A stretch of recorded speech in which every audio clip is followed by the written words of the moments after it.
My name is Becky Harris, and I'm a member of St. John's Episcopal Church in Kane, Pennsylvania.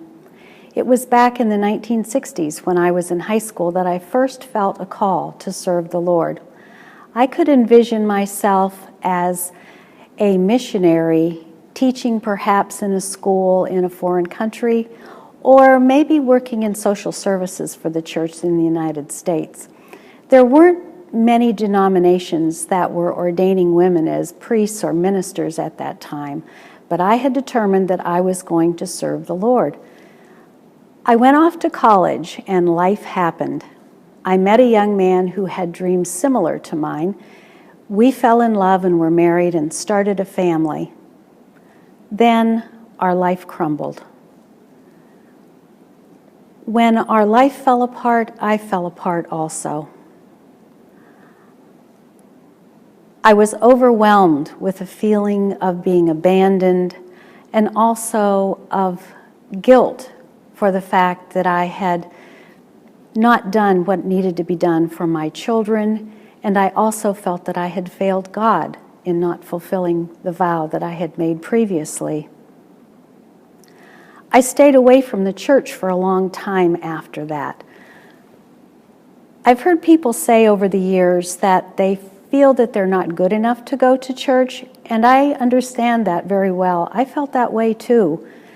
It was several months before I went back to church, and when I did, I wouldn't allow myself to receive communion at that point. As others were going forward to participate in the Eucharist, I stayed in the pew and I prayed the prayer of confession over and over again.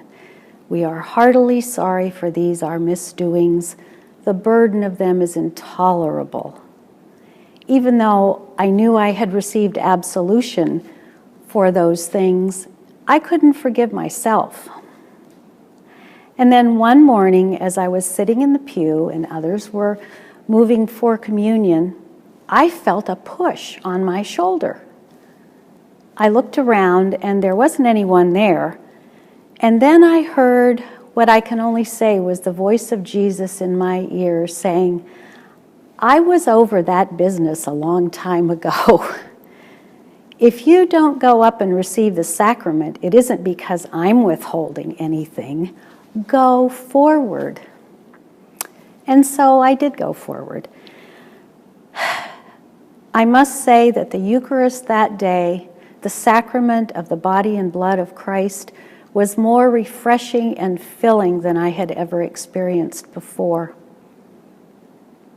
Since that day, I have been going forward, not only to receive the Eucharist, but also with my life in Christ.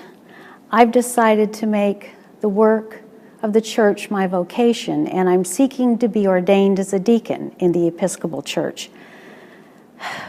The Lord and the bishop willing, I could be just about 70 years old at the time that I'm ordained, more than 50 years after I made my vow in the first place. And that's all right.